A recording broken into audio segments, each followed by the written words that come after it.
Welcome to Roundtable Marketing Podcast, a place where marketers and people who buy marketing come together. My name is Nick. And I am Brian. And Brian, can you hear me okay? Because I feel like this little... You sound good, dude. I sound good? Okay.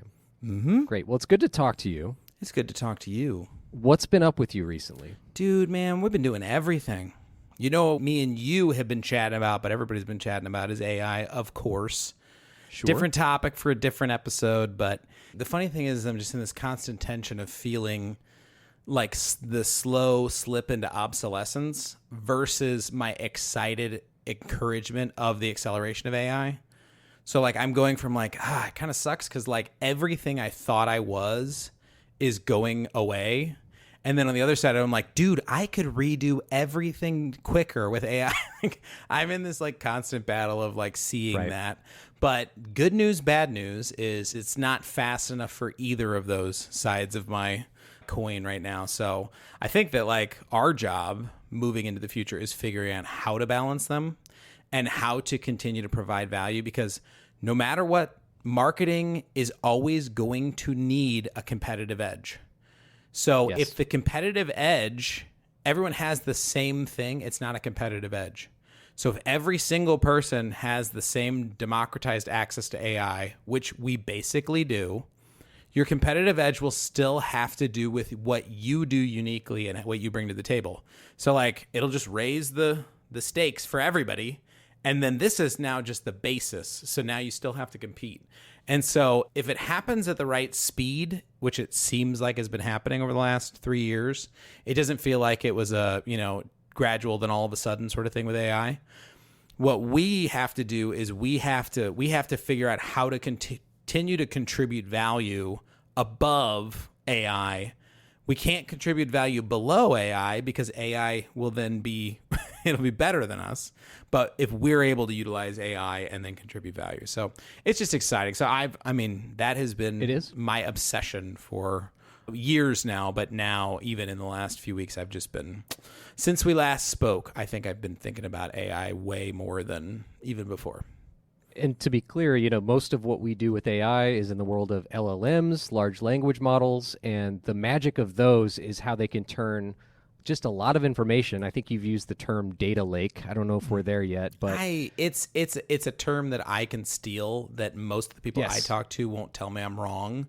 But so that's what I use it for. But the idea is that you can have all this information, even in plain language, and then draw from it. And what's more exciting to me, and I'm going to speak to all the lazy people listening, which should be no one. All right, we're listening. But yeah, time savings are great, and an LLM can save you time, and other AI tools can save you time. But if you're saving time, what does that really mean? Like, how can you improve your output?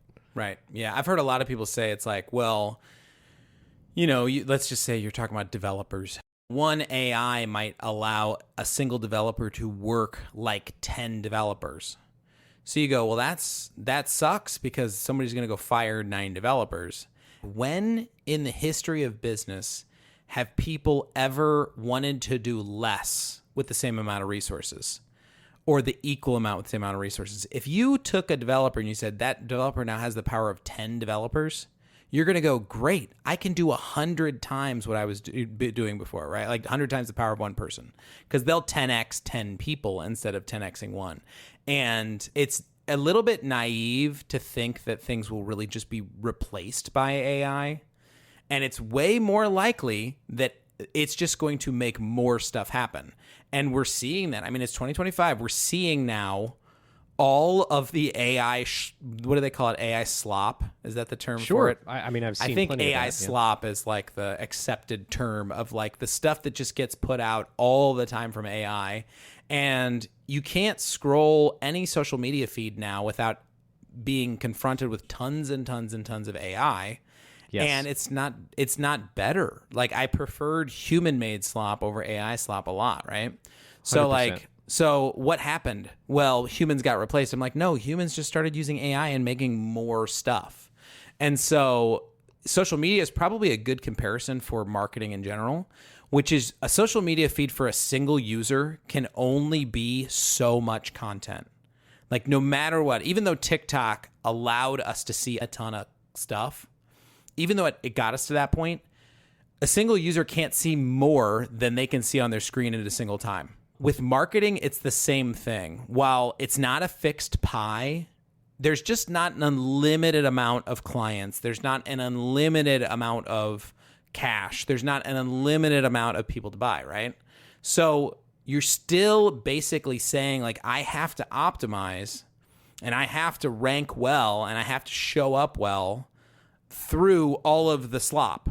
And so how do I do that? It's like, well, I make AI, but I don't make AI slop. I make curated, fantastic stuff with human touch.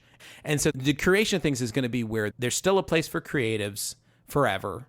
There's still a place for like marketing creatives forever, so long as we utilize our skills instead of to be manipulating the pen and manipulating the ink and manipulating the typer keys and manipulating the mouse. Now it's manipulating the AI, but the curation that we can bring to the table is what's going to differentiate us forever. And so we can still be the curators of choice. And the reason why when you pull Brian's AI string, he goes like that is because he's genuinely excited. We both have our eyes on it in terms of the things you have to avoid and how we can use it to make things better. But that's been the AI Minute. I don't think it's what we're really here to talk about, right? We could probably do that every episode if you want. I could... We don't want to. Wait, let's before we jump into it though. How many times have we been in a team meeting where I have devolved into AI Brian? It's every meeting, It's not every other meeting. It's got to be more frequent than 50%. I have to reset. I have to. We have to upgrade to the next version and then get you going on the right track. And then I go, and then I'm ready to go. But I'd rather talk about something else today, and that is value proposition. Yeah. Well, I think the episode title we had initially was your value proposition is not what you sell. Okay. It's also not a lot of other things. So instead of talking about what it's not, we can get started talking about what it is. It is. Yes. Well, I think one thing we want to call out too, though, is a lot of times you'll hear me say value proposition design. And most business people understand the term value proposition, and we'll just give it a loose definition, which is you are a business. What are the things that you bring to the marketplace that your potential clients, buyers, audience are interested in you? So if you're going to talk about a burger joint, one of their value propositions is that they make hamburgers, right? Like that's like something about them. But another value proposition is they also make French fries. And if it's a cheap burger joint, they could have cheap French fries. It's like, and so I can get starch and ketchup quickly inside of my body. That's something that I like. It's fast food, right? So those are all value propositions. So most businesses are familiar with the term value proposition.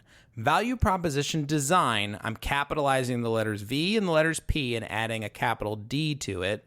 And this is from a concept from a group called Strategyzer.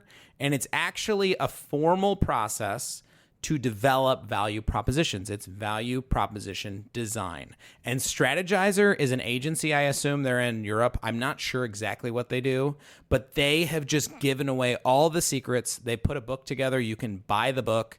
You can find on their website a PDF free version of the book if you want to learn about it. So we have to give lots and lots of props to Strategyzer because, again, Strategyzer just gave away the whole thing. Like, here you go, it's yours.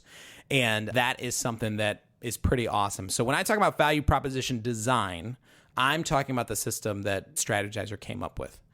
So value proposition design it's a formal way to derive those value propositions out of your business. And most businesses have never really thought about anything but their primary, main, big, marquee value prop. So I'm the burger joint, and of course I make burgers. Duh. Why are you telling me to document that I make burgers? So value proposition design helps you find those deeper value props because it's all built around fittedness with your audience. So when you're designing your value proposition, then you need to determine what your audience priorities are, number one. Yeah, and you got to start with the audience first. What you're offering fits what they're looking for. Yeah, for sure. Now, what are they looking for? It's because it breaks down into three parts in the theory. Yeah. So, let's take a step back and just say, who's your audience? we can't stop saying that because it's audience first methodology, but value proposition design fits really well into the audience first methodology because you're not only determining who your persona is, you're now getting into the psychographics of your persona.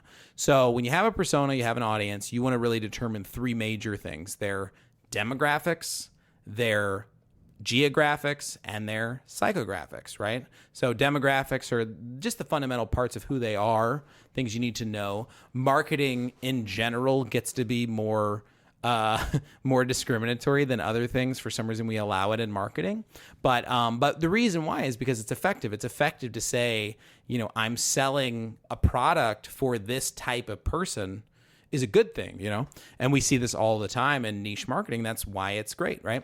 So those are your demographics. Well, geographics, obviously, it's where they're located. It could be the head of a pin, but it could also be a continent. It could be a state. It could be bigger things, right? So you want to understand demographics, geographics, and then also psychographics. And so value proposition design gets into psychographics, meaning the way their minds work. And so value proposition design is an awesome component of that because it helps you build out psychographics in a way that works for any business or organization. Can go into the value proposition design and figure that out. Before we say psychographics anymore, are we talking about fears, desires? Are we really getting into that level? Or is it more just about looking at what people need in a professional sense? Well, it's both in that it's about understanding who they are. Like, if we really go like, these people are really afraid of spiders. If we are selling them, if we're selling them a burger, really, you probably don't want to mention that it's spider free. Okay, that's kind of a weird thing to mention, but that could be true of your audience. However, creating fitness with the audience would be, if you are an exterminator, you might absolutely want to talk about their fear of spiders, right? Like that would be a value prop you could use. So do we get into psychographics of them as a whole person? Maybe in the beginning you would think pretty broadly about them, but it's almost always with just sitting with a natural head on your shoulders. You're probably not going to set your lens as wide as every single thing this person could ever hope and fear, and instead narrowing it down to the things that can I do that right now? Because I think your spider example is very raw, right? That's just a fear, probably the first fear you thought of. I'm thinking more of like if let's say I sell or rent out prom dresses and prom whatever men wear to prom I didn't wear. go to prom. I don't prom wear. If I'm a prom wear brand, the fears involved there are I don't want to look like a dork at my prom. I don't want to look like last season's guy. I want to make sure I'm on the cutting edge of fashion, or at least look cool, or at least find a suit that suits me. Well, and you might even take it a step further, saying like, you probably don't want to put into the fitness piece of it, I really want to have a great looking suit, like that would be one of their jobs. What they're looking for is they're looking for a garment. But think about it like this. Traditionally, proms, you would wear dress shoes with your suit, right?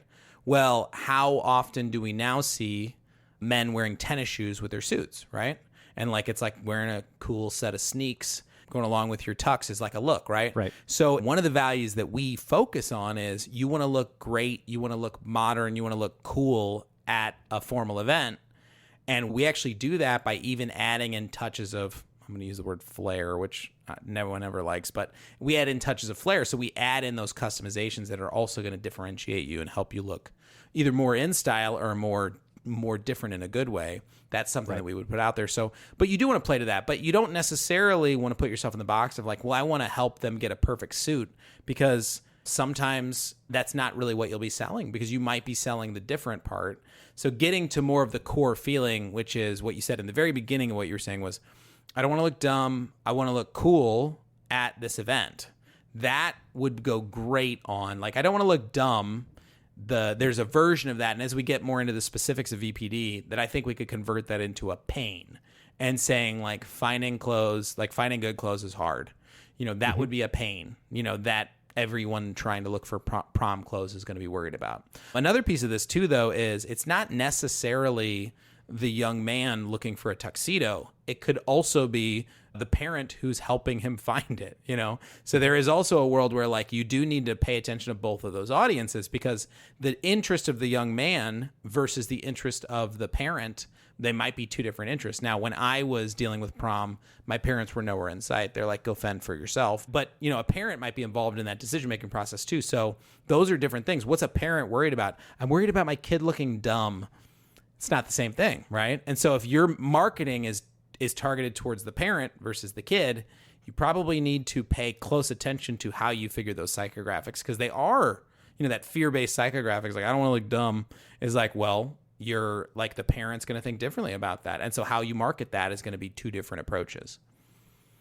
Right. So you're collecting demographics, geographics, psychographics to help you better understand your audience. You're understanding their fears, their desires, all of that stuff. When are you ready to then look at jobs, pains, and gains? Because these are the three elements of value proposition design that you sort of lean on to start building your messaging. Yeah, so let's run with the tuxedo option, okay? We won't focus on the parents and the kid. Let's just focus on the kid. So this kid, he's going to prom. He's junior. This is his first time doing it, right? So he's never been to prom before. He did the whole big promposal, I think is what they're called.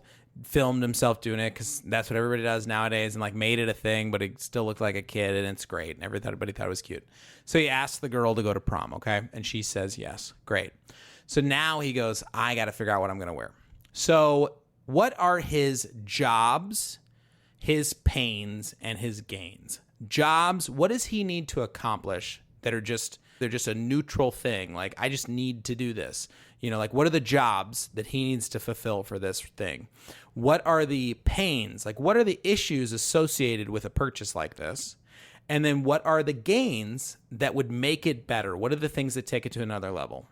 So the job is, I need clothing that I can get through the door at prom, because it is a formal event and they do stop you at the door if you're not dressed correctly. That is true, right? So that's my job. I have to wear clothes to prom. I also need to match the description of like what they need from the formal level. Most people don't own the clothes that are appropriate to wear to prom. So I need to find a place to do that, right? So that's a job. The pain is, I've never done this before. Yes. I don't know what I'm supposed to wear. I'm not a clothes horse and I don't really know what's cool. The pain is, I don't really like the way my body looks right now, and I wish I were in better shape. The pain is, this is expensive because it's a tuxedo and I'm renting it and my parents aren't paying for this and I got to figure it out. Those are all pains, right? And they might be bringing some pains from past experiences, which is correct. Yeah, I mean, we could really get into psychographics, but that's a different podcast. So, but those are all problems, right? I just mean in terms of like renting clothes, right? You could just isolate it to that. Obviously, with this example, there are all kinds of trauma and pain in your past that could inform this. But my parents were murdered when they were wearing tuxedos, and I am now a vigilante that is trying to avenge their death by keeping Gotham safe. And unless you're really into costuming, you're not going to be able to help that customer necessarily. But well, I don't know. It depends on the value proposition. Maybe they will. So exactly. So you have the, that's not a costume. I mean, it's a uniform. It's part of it. It's a symbol. It's not just a costume. But I'm ready for the Batman podcast. Again, let's save it for the other podcast. So that would be their pain. So then the gains that we're going to deal with are things that make the experience better. So easy shopping, finding what I need to find, like making it very easy to find it would be great, right? It's a place that I can find ways to do things that fit inside of the rules, but I can do something that's different. I don't look like another penguin suit. I get to look different. Those are all gains, right? So those are things that make it better. So my job, I need to find a suit. My pains, I've got a lot of trouble with this. I've never done this before. A lot of trouble. And then my gains are, if it could be like this, that would be great, right? So that right there on the fittedness side, that's your customer profile over there, okay? Jobs, pains, gains. So that's just the audience design part of it. How do we get into the value proposition design? Well, now we're going to pay attention to that list of features of your audience, what they're looking for, how we're going to find that fittedness with the values we create as a business, right? So now we've got, Nick and Brian's boutique clothiers. Okay, that's our business, right? So we provide. Need to work on the branding first of all. Well, I don't know. I saw the logo, the first draft of the logo, and I thought it looked great. So okay, I think it's going to work. But we have Nick and Brian's boutique clothiers. We as a business have three components. So just like they have jobs, pains, and gains, we have services, pain relievers, and gain creators, right? So that's the way that lays out. So to see their jobs, pains, and gains, we see services, pain relievers, and gain creators. So for us as the clothiers, what do we have? Well, our services, we rent tuxedos. Good to know. That's different than a hamburger joint. They don't rent tuxedos. That's different than Macy's. They sell suits. We don't sell suits. We rent tuxedos. And especially for formal occasions. That's what we specialize in, right? What's a pain reliever that we have? One of the pain relievers we have is we are a custom boutique, right? And so we take everything we do and we do the tailoring and alterations to it that make it fit you. So you're going to feel comfortable in it. We have all of the modern styles, and we have a booklet that's going to help you figure out what those modern styles are. But then we're going to help you, and there is going to be a real person there to help you figure out what you're supposed to be wearing and make you feel confident and comfortable, so that when you look in front of the mirror, when you're standing in the store, you're gonna think this is the best you've ever looked. That's one of our pain relievers. Why? Because it relieves one of those pains that they feel that this is a hard process, right? So your job is, I need a tux. Our services, we rent tuxes. Down here, what's that pain? The pain is, gosh, this is hard. I've never done this before. I don't know what I'm looking for. Hey, we make that really great for you. And then that gain for you is like, if you could differentiate yourself and look different, well, we're custom, and we have a whole line of accessories and flair designed just for you to stand out and look different. Maybe you want to focus on an interesting color for your tie. Maybe you do want to do the cool shoes that you can match with it, and we rent those. Maybe you want to add something to it. Those are all the things we do. So those are our gain creators. So that's the other side of value proposition design. And so what we do is we create fittedness between your audience and our business, the value propositions we have that match the values they have over here, and we create that fittedness together. That's value proposition design in a nutshell. And I love that our example is literally about finding the right fit, but I think you brought up a lot of salient examples there about how your value proposition can meet the customer's needs. Now, then what's the next problem? Because to me, it's how do I then communicate this? That is the problem. Because I think that having this mental exercise where you go through and you figure out, gosh, what are all these jobs, pains, and gains of the client? What do we showcase as values? You'll run into the first problem, which is you as a business might not know who you are as a business, and you might not really be the business you want to be. So they're like, one of the things that over here is like, well, this person's looking for something that's very inexpensive. And you're like, the only options we have are very expensive options. And we want to be, as clothiers, we want to be a luxury brand, right? Well, we know we don't want to try and market to that kid. However, we're in a town where every single kid can't afford us, right? And so we've got to figure out what business we want to be. And so it may be that you're changing some of the steps in your business now because you realize, gosh, we need to come up with an affordable option, because if we don't, we're going to go out of business. So we do need to come up with a way to meet that need and meet that value. So the first thing that it might do is it might change who you are as a business. You also might realize that like all the things that you're really, really good at are not things that the marketplace is even interested in, right? So it might change your business in that respect too. But assuming that if you're an up and running business and you make money, you can do this exercise and find the answers to this and the answers to this. You can figure that out. You can do it. Then what are the problems that come out of that is the question. Because now you've created your fitness map. Cool. No one wants to read it. What do we even do with that? Right. Well, I also think it's a really valuable exercise because you're dealing directly with the problem that every business has. Are you Yamaha, where you make music equipment and farm equipment, and like how specific do you get? Are you Toys R Us? Are you Babies R Us? You know what I mean? Yeah. But taking a look at what you do and how you serve your various clientele, and then understanding where your business is going, It's just so important to do before you start blasting out a message. Absolutely. Because you could potentially alienate part of an audience that could be really good for you. You could be so broad in general that you are not speaking to the fears and desires of your core audience. So talk a little bit about that process. So coming to that fittedness, Yes. we're just going to use both interchangeably. Welcome to I'd never heard the word fittedness until I heard it from you. I think it is a word, though. I actually I've been reeling in my head, and I'm like, I actually think because I think I hear it a lot in nature as far as like natural selection. It's like they talk about fittedness, but fitness spell is check the word doesn't we're like looking it, for. but I don't. That's not my. Well, but that doesn't fitness matter. is the word we are looking for. I will say Yes. fittedness interchangeably, and I don't care because I don't believe language is fixed, and I can change it if I want to. And if you don't like it, I've got another podcast for you to listen to. It's called AI with Brian and Nick, where we write the whole thing with AI and we use AI avatars. So creating fitness, though, between your audience's values and your value propositions is just the first step, is understanding that. One thing also that may go without saying, but I'm going to say it because I'm me, is you don't market values that don't have, or that you don't market value propositions that don't have a value in your corresponding audience. So one of the ones that I always use as an example is we are a marketing agency. Okay, that's what we do.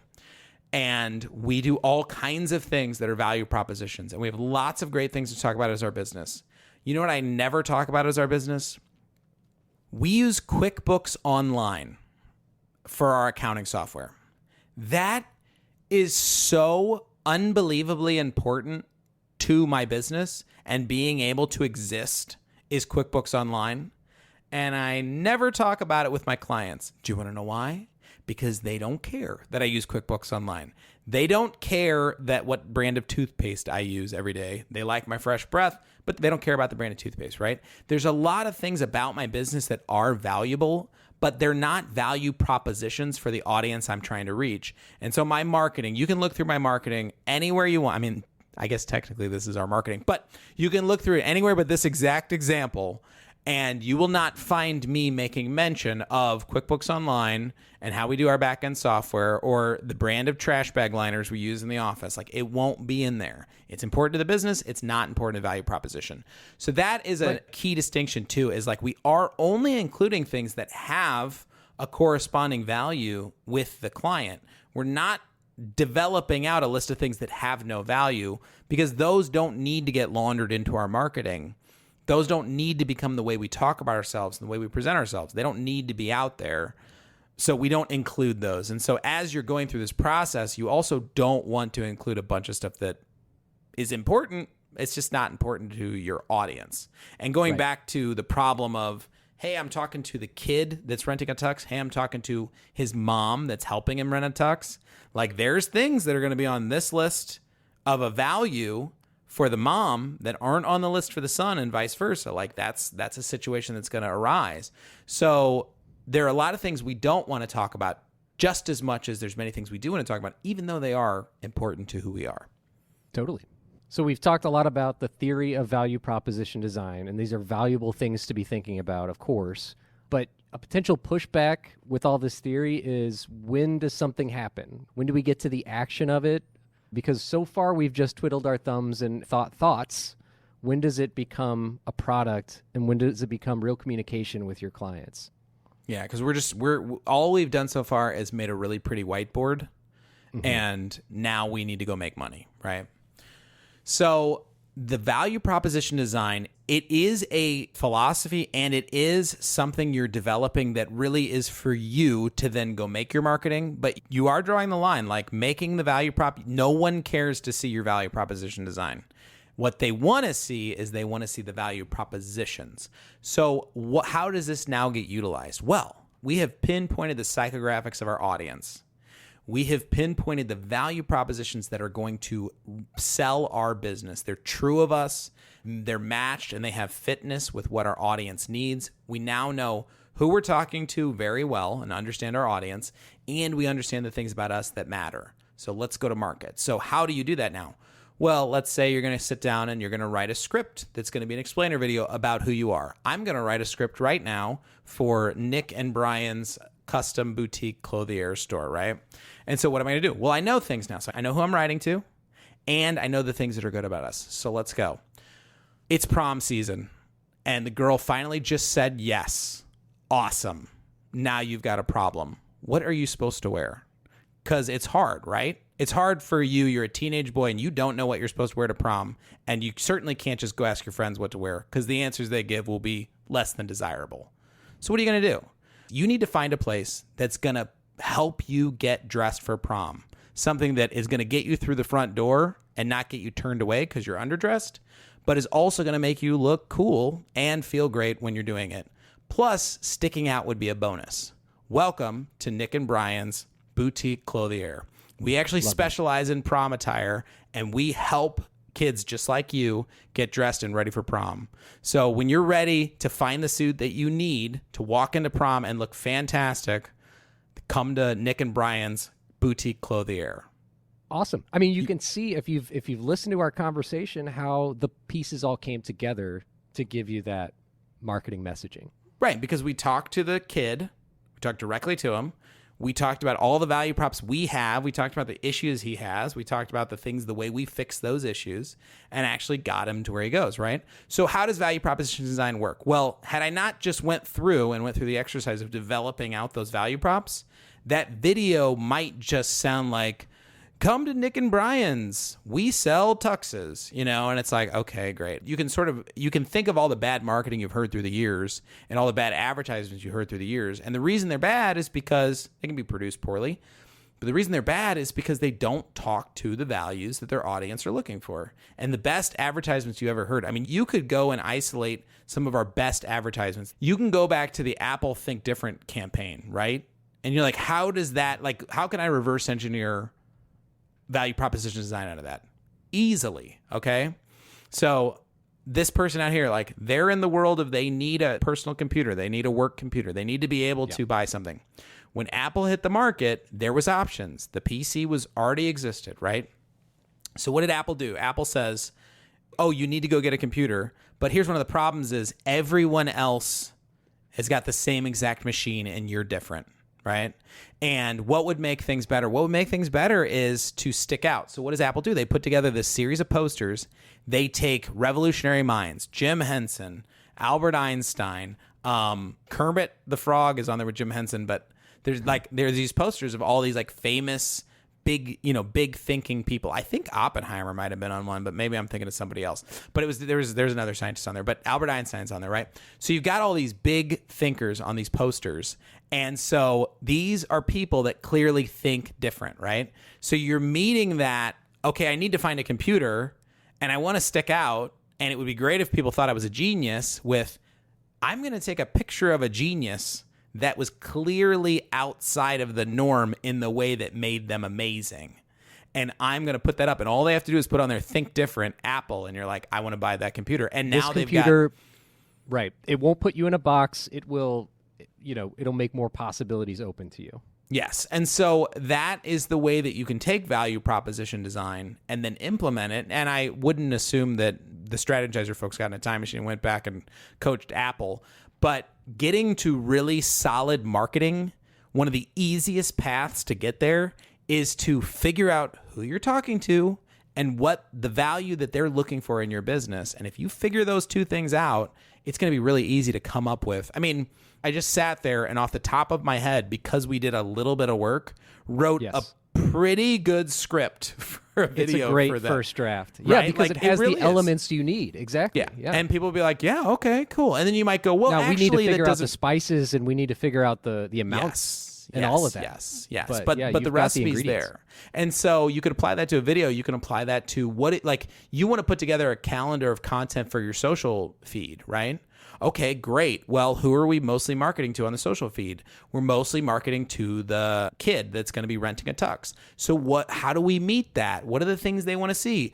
Let's have a close-up shot of a pair of Jordans and say, your tux needs Jordans. come to Nick and Brian's, right? Like, and they go, great, I want to do that because I can't afford Jordans, but I can definitely rent them for a night, and being able to do that to the kids, like there's that post right there.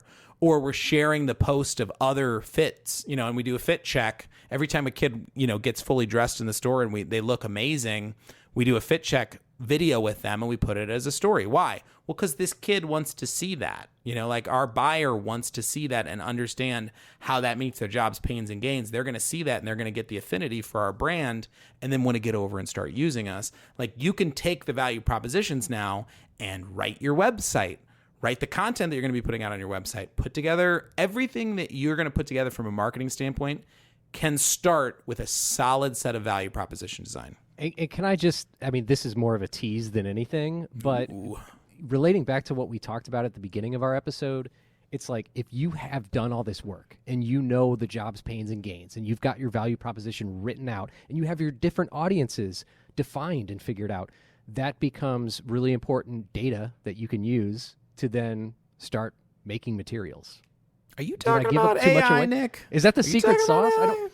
So, but your other it's not example, secret sauce. It's what everybody needs to do. Like, everyone needs to do it. It's awesome because you can do it without AI, like we just showed. But your example of think different is perfect, and it makes my example pointless. But I'm going to do it anyway because I like to. Mm-hmm. It's like 1990. You open up your video game magazine, and you have a grid of all these Sega Genesis games.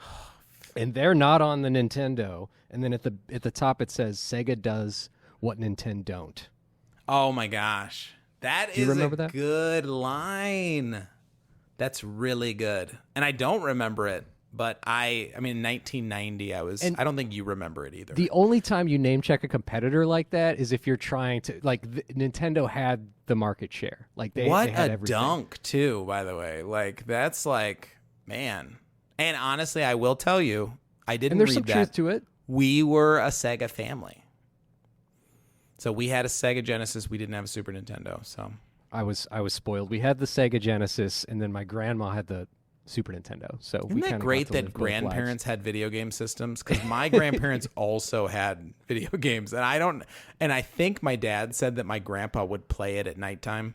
Like he would play video games, and then just imagining that made me so happy. But they had all the video game systems too. Love that. But I love that example. I got to get you on this podcast. Acquired.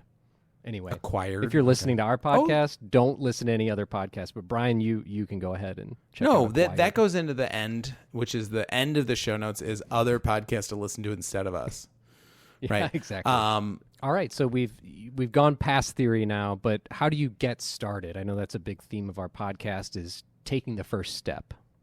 Well, the first thing to do always is figure out who that audience is. This may be actually the method that you spend your time figuring out the audience, but understand who that desired client, that desired new hire, the person you wish to be talking to, understanding whom that is, and how you could talk to them. That's step one. And so then digging in, you're going to go, and I'm going to tell you, go download the PDF for the Strategyzer book, Value Proposition Design. It will give you everything you need. It's beautiful. The artwork is super fun. It talks way more about it than I could ever talk about it. Read it. It's fun to read, and it will get you in the right mindset. Set yourself up. You can download the PDF, I think, for free on their website. If you can, I can almost guarantee we link to it. But get it for free. I can almost guarantee that we link to it.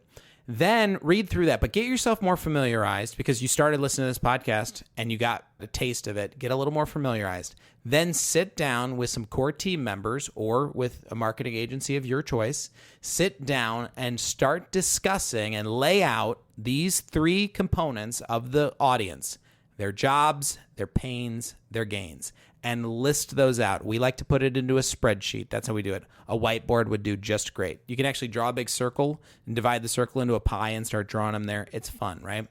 On the other side, list out, start answering what your services are, what your pain relievers are, and what your gain creators are that match. And by the way, they're not always a one-to-one match. Sometimes your service is a pain reliever. If you sell Advil pills, right?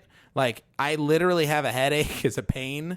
Your service of the pill is to help with the pain, right? So it's a pain reliever. That's a great, very literal examples today. They're not one-to-one matches, okay? But like you can tie all those things, you can tie those things together, but figuring out what of your value props reach what of their values, and you create that fitness, right? So you put those things together, but you create that document, then go to work with your marketing. And so that's when you start rolling it out. And if you want an easy place to put it out, my easiest place to start anything, as I always say, is just get on LinkedIn and put together a post that talks about one of these value props that meet one of the values for your audience. Just go put together a post, sit down and write it. That gets you from nothing to something like that. All right, I've got a reward for anyone who's listened to the end of our podcast. It's a tip on, once you've created that value proposition, what you need to do next. And we don't have much time, so I thought I might yell it really loud, but then I rethought that. So talk to your customers. Whoa. Yeah. When you're developing your value proposition, you got to be talking to your customers. You have to be in tune with how your services help them, and in tune with other needs they might have that you're not necessarily addressing at this time, because it will inform how you talk about what you do. Nick, I think you may actually just be giving them a great, true recommendation of the real value proposition design process that I have been neglecting to mention. So that actually that's like, it's inherent to it, is like, you made up all this stuff for them. Go talk to them about it. And yes. I think that honestly, that's such a wise piece of advice, and something that would especially come from someone who spends so much of your time just one-to-one engaging with our clients. You probably have a really good sense of like what their interests are and what their passions are.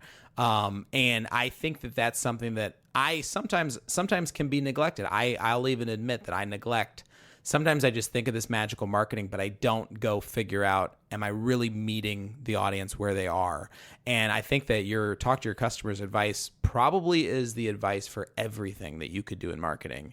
It's absolutely. And I wanted to bring it up because we talked so much about the whiteboard theory crafting. We talked all about that. We talked about how you do it step by step. But yeah, just that connection with your actual audience, like the people, and talk to them about stuff that isn't related to your value proposition, because you're going to get all kinds of stuff that way too. But yeah, we won't hide this under a bushel. We'll make a clip. How about that? Everybody in the club getting clips. That's in the clip.